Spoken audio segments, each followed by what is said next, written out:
Hello guys! Hello para to sa lahat ng mga Aries. Aries, welcome dito sa aking channel, Kapalaran 888. Thank you sa patuloy na panonood. And kung bago ka sa channel ko, please, huwag mong kakalimutan na mag-like and share o mag-subscribe. Press mong notification bell button para updated kayo sa mga videos na ina-upload ko everyday. Okay. So, Aries, tingnan natin kung anong message, energy na kailangan niyang marinig. Okay, celebration Aries. Wow! Let go and have fun, Aries. Okay. So, nakikita ko etong message na to ay para doon sa mga Aries na nakaranas ng sobrang kalungkutan, sobrang pagod, sobrang sakripisyo. Yung parang feeling nila dati hopeless and helpless na sila. Yung parang feeling nila hindi na talaga nila makukuha kung ano yung gusto nila. Parang ganon. So, dito sinasabi ng bara sa'yo na it's time to celebrate. Let go and have fun. It's time to have freedom. It's time to be free. And yun, mag-celebrate ka.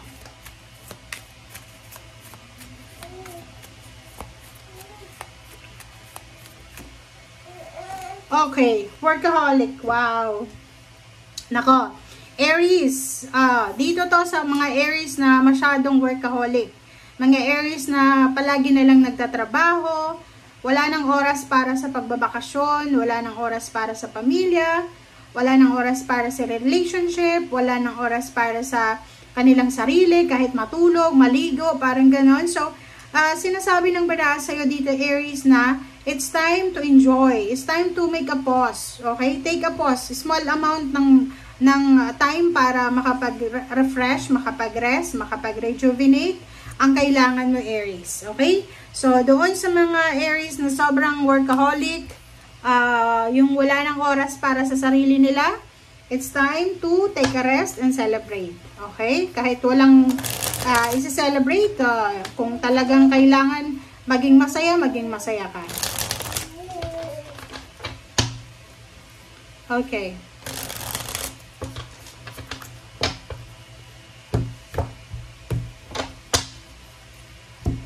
Okay, first two cards tayo, Aries, sa third deck. Strength card.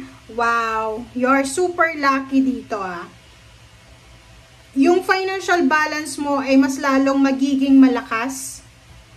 Yung financial balance mo ay mas lalong, yung like for example, yung foundation.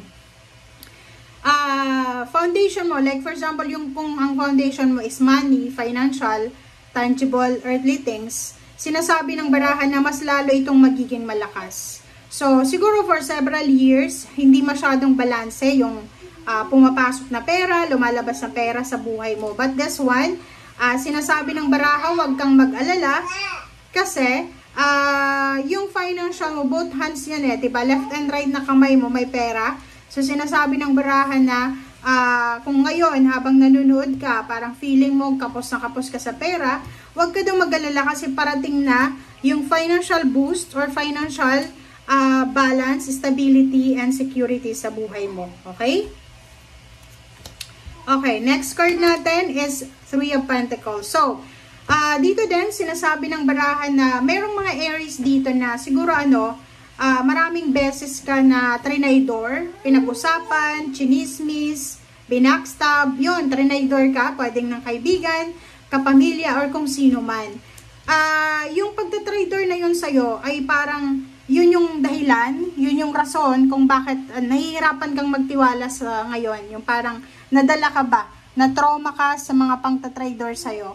So, dito sinasabi ng barahan na yung rason na yun, or yung pagtatraydor sa'yo sa past, yan yung rason kung bakit nahihirapan ka ngayon na magtiwala ulit. Like sa kaibigan, kahit pamilya, hirap na hirap ka na magtiwala. So, dito, sinasabi ng barahan sa'yo dito na huwag kang mag-alala, okay? Every day is a blessing yan para sa Aries na pwede kang magsimula.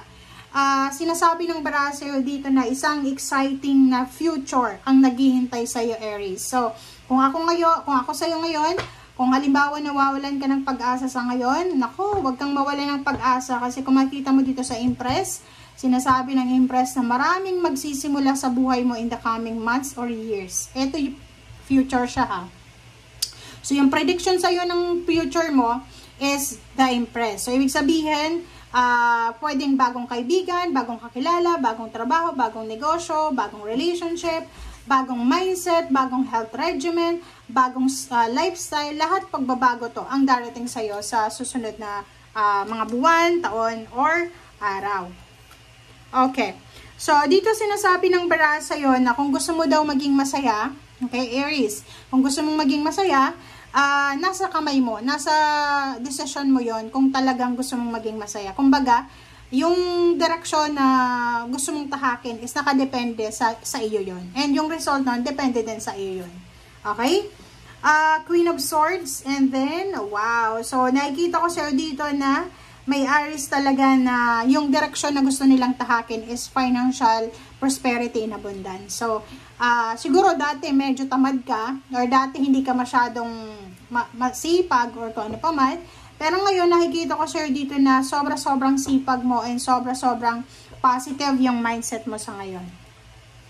Hierophant, yung Hierophant na to ay nagsasabi sa'yo na yung mga connection na posibleng mahahanap mo sa future or darating sa iyo sa future ay sila yung connection na deserve mo kasi like-minded individual sila. So, ibig sabihin, kung ano yung pangarap nila, pangarap mo rin. Parang ganun. So, pare-pareho kayo ng pangarap. Kaya, talagang baband talaga kayo kung sino man itong connection. It's either mentor, friendship, boss, or employer.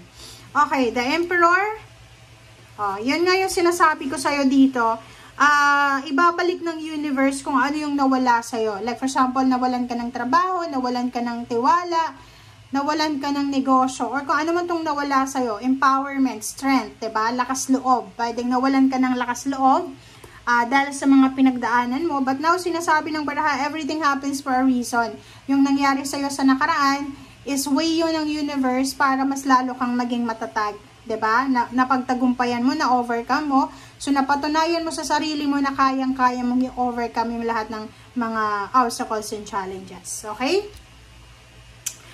Isang unexpected news, unexpected message, communication from someone like water sign, Pisces, Scorpio, Cancer, or isang unexpected na love offer ang posibleng makakamit mo or makukuha mo. Okay?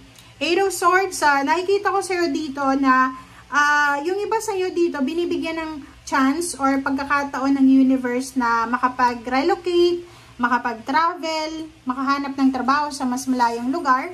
But hindi ka pa sigurado sa ngayon. Yung parang hindi ka pa sure kung etong direction na gusto mong puntahan. Like gusto mong mag-migrate sa ibang bansa. Hindi mo alam kung yan na ba talaga yung para sa'yo or baka nadala ka lang sa pressure ng mga tao sa paligid mo. So ngayon, sinasabi ng baraha sa'yo dito na may iba sa inyo pwedeng naghihintay ng visa, documents, or kung ano man itong hinihintay nyo, and medyo nagiging impatient kayo. So, dito sinasabi ng baraha, maghintay, okay? Wait for the perfect timing. Kasi nandito yung magician. Yung magician, sinasabi sa'yo na everything happens for a reason. So, ano man itong hinihintay mo, darating yan sa'yo sa tamang panahon. Thank you guys. Bye!